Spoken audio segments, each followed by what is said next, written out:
তৃতীয় শ্ৰেণীৰ আমি আৰু আমাৰ পৰিৱেশৰ 8 নম্বৰ 4 পাঠটোৰ নাম হৈছে বিচিত্ৰ প্ৰাণী। 1 নম্বৰ উত্তৰ লিখা। ক মাটি আৰু পানী দুয়ো ঠাইতে থাকিব পৰা এটা প্ৰাণীৰ নাম।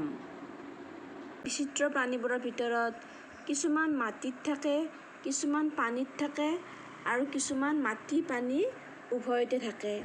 ইয়াৰ ভিতৰত এবিধ হৈছে ভেকুলী, যি মাটি পানী উভয়তে থাকে, কিয়নো ভেকুলী উভচৰ প্ৰাণী। ক নম্বৰ উত্তৰ লিখিলোঁ ভেকুলী। হ দুবিধ মাংসভোজী প্ৰাণীৰ নাম। আমাৰ প্ৰাণীবোৰৰ কিছুমানে মাংস খায়, কিছুমানে ঘাঁহ বন খায় আৰু কিছুমানে দুয়োটাই খায়। ইয়াৰ ভিতৰত মাংস খোৱা দুবিধ প্ৰাণী হৈছে বাঘ আৰু সিংহ। উত্তৰত লিখিলোঁ বাঘ আৰু সিংহ। গ নম্বৰ প্ৰশ্নটো হৈছে উৰিব নোৱাৰা দুটা চৰাইৰ নাম। সকলোৱে জানো যে চৰাই আকাশত উৰে, কিন্তু তাৰে ভিতৰত দুবিধ চৰাই আছে উৰিব নোৱাৰে। সেই দুবিধ হৈছে উট পক্ষী আৰু পেংগুইন। উত্তৰত লিখিলোঁ গ উট পক্ষী আৰু পেংগুইন। ঘ নম্বৰ প্ৰশ্ন হৈছে এটা চিকাৰী চৰাইৰ নাম। চৰাই হৈছে অতি মৰম লগা প্ৰাণী, যাক আমি সকলোৱে ভাল পাওঁ। সকলো চৰাই একে নহয়, কিছুমান চৰাই বহুত তীক্ষ্ণ। এই চৰাইবোৰে চিকাৰ কৰি খায়। এইবোৰৰ ভিতৰত এটি হৈছে চিলনী। ঙ বেগাই দৌৰিব পৰা এটা চৰাইৰ নাম। উৰিব নোৱাৰা চৰাই উট পক্ষী, কিন্তু ই উৰিবহে নোৱাৰে, কিন্তু বহুত বেগাই দৌৰিব পাৰে। উত্তৰত লিখিলোঁ উট পক্ষী। ক অংশৰ লগত খ অংশ মিলাই লিখিব লাগে। 2 নম্বৰত আমি লিখিছোঁ ক অংশৰ অংশ মিলাই দিছোঁ ভেকুলী উভচৰ, শিয়াল মাংসভোজী, কাউৰী সৰ্বভোজী, হৰিণা তৃণভোজী। ইতিমধ্যে আমি গমেই পাইছোঁ উভচৰ মানে কি, যি মাটি পানী দুয়োটা থাকে। আৰু মই ইতিমধ্যে কৈছোঁ যে কিছু প্ৰাণীয়ে একে খাদ্য নাখায়, কিছুমানে মাংস খায়, কিছুমানে আকৌ মাংসও খায় বা অন্যান্য খাদ্যও খায়, আৰু কিছুমানে অকল ঘাঁহ বন আদিয়ে খায়। এইবোৰ হৈছে তৃণভোজী। 3 নম্বৰ খালী ঠাই পূৰ কৰা। ক জেঠী আৰু ভেকুলীয়ে ডেছ খায়, মানে পোক পতংগ খায়। খ মাছে ডেছৰ সহায়ত পানীত সাঁতুৰিব পাৰে, ফিছাৰ সহায়ত। গ ডেছ চৰায়ে বহু দূৰলৈ উৰি যাব পাৰে। পাৰ, কাউৰী, বালিমাহী আদি চৰায়ে বহু দূৰলৈ উৰিব পাৰে। ঘ উট পক্ষীয়ে ডেছ দৌৰিব পাৰে, বেগাই দৌৰিব পাৰে। 4 নম্বৰ পাৰ্থক্য লিখা। ক তৃণভোজী আৰু মাংসভোজী প্ৰাণী। পাৰ্থক্য যিবোৰ প্ৰাণীয়ে ঘাঁহ বন, গছৰ পাত আদি খায়, এইবোৰ হৈছে তৃণভোজী প্ৰাণী,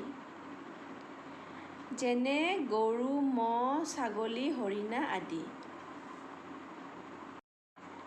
আনহাতে যিবোৰ প্ৰাণীয়ে মাংস খায়, এইবোৰ হৈছে মাংসভোজী প্ৰাণী, যেনে বাঘ, সিংহ, শিয়াল আদি।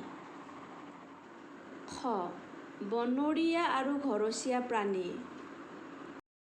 পাৰ্থক্য যিবোৰ প্ৰাণীয়ে মানুহৰ ঘৰত বাস কৰে, ইহঁতৰ থকা ঠাই মানুহে ব্যৱস্থা কৰি দিয়ে, এইবোৰ হৈছে ঘৰচীয়া প্ৰাণী।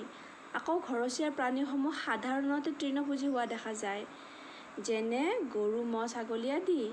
ইয়াত মই সাধাৰণতে শব্দটো এইকাৰণে ব্যৱহাৰ কৰিছোঁ যে সকলোবোৰ প্ৰাণী তৃণভোজী নহয়, কিয়নো কুকুৰ মেকুৰো মানুহে পোহে কেতিয়াবা, কিন্তু কুকুৰ মেকুৰী তৃণভোজী নহয়। কিন্তু সাধাৰণতে তৃণভোজী হোৱা দেখা যায়, কিয়নো মাংসভোজী প্ৰাণী, বিশেষকৈ হিংস্ৰ প্ৰাণীসমূহ আমি ঘৰত ৰাখিব নোৱাৰোঁ, সেইবাবে। আনহাতে যিবোৰ প্ৰাণীয়ে হাবিত থাকে, ইহঁতে খোৱা আহাৰ আৰু থকা ঠাইৰ ব্যৱস্থা নিজে কৰি লয়, এইবোৰ হৈছে বনৰীয়া প্ৰাণী, যেনে বাঘ, সিংহ, হৰিণা, হাতী আদি।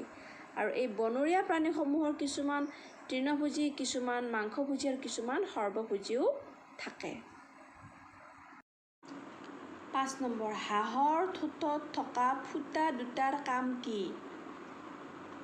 তোমালোকে বাৰু হাঁহ দেখিছানে? চাবাচোন, হাঁহৰ এই ঠোঁটটোৰ ওপৰত দুটা ফুটা থাকে। ইহঁতৰ কাম কি বাৰু? উত্তৰত লিখিম যে হাঁহে খাদ্যত মিহলি হৈ থকা বোকা পানীবোৰ ঠোঁটত থকা ফুটা দুটাৰে বাহিৰলৈ উলিয়াই দিয়ে। এতিয়া কিয় বোকা পানী উলিয়াই দিয়ে? কিয়নো হাঁহৰ প্ৰিয় হৈছে পানী। বেছিভাগ সময় হাঁহে পানীতেই থাকে আৰু পানীত কেতিয়াবা বোকা থাকে, আৰু সেইকাৰণে হাঁহক কি কৰিছে, হাঁহৰ ফুটা দুটাৰে এই বোকা পানীবোৰ উলিয়াই দিয়ে। 6 নম্বৰ, ভেকুলীৰ জিভাখন ক'ত লাগি থাকে? ভেকুলী আমি সকলোৱে দেখিছোঁৱেই, কিন্তু জিভাখন আমি প্ৰত্যেকে হয়তো দেখা নাই, কিয়নো ভেকুলীৰ জিভাখন কেৱল চিকাৰ ধৰিবৰ সময়তে বাহিৰলৈ উলিয়াই দিয়ে। আৰু এই ভেকুলীৰ জিভাখন বহুত দীঘলো হয়, আৰু ই ক'ত থাকে? উত্তৰত লিখিম যে ভেকুলীৰ জিভাখন মুখৰ সন্মুখৰ ভাগত লাগি থাকে। খোৱাৰ বাবে জিভাখন দূৰলৈ উলিয়াই দি পোক-পৰুৱা ধৰি আনিব পাৰে। 8 নম্বৰ, খাদ্যাভ্যাসৰ ওপৰত ভিত্তি কৰি প্ৰাণীসমূহক কেইভাগত ভগাব পাৰি? ভাগকেইটাৰ নাম লিখা। ইতিমধ্যে কৈছোঁৱেই যে সকলো প্ৰাণীয়ে একে খাদ্য নাখায়, গতিকে আমি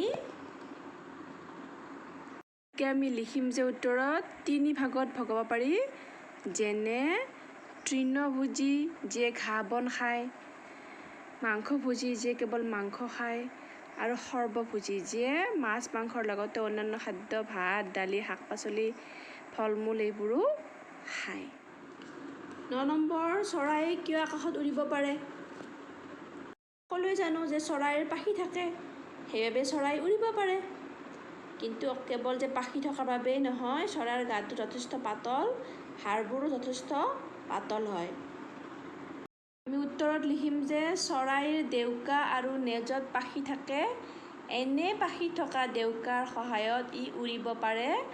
তাৰোপৰি চৰাইৰ শৰীৰৰ হাড়বোৰ ফোঁফোলা হোৱা বাবে গাটো পাতল হয়, যাৰ বাবে উৰিবলৈ সহজ হয়। 10 নম্বৰটোত ছবি চাই কোনটো কাৰ ঠোঁট লিখা। আমাক ইয়াতে কেইটামান ছবি দিছে, দেখিছানে? আমাক কিন্তু ৰঙীন নহয় ছবিকেইখন, ক'লা বগাৰ ভিতৰত দিছে। অকণমান টানো হয় ধৰিবলৈ, কেইটামান আমি ধৰিব পাৰিছোঁৱে ইতিমধ্যে। বগলী, ভাটৌ, হাঁহ, চিলনী, এই তিনিটা অকণমান ধৰিবলৈ অসুবিধা হয়, তথাপিও মই লিখি দিছোঁ যে চিলনী, ঘনচিৰিকা, বগলী, ভাটৌ, হাঁহ, শালিকা আৰু পাৰ। তোমালোকে আৰু অলপ ভালদৰে চাই ল'বা। ধন্যবাদ।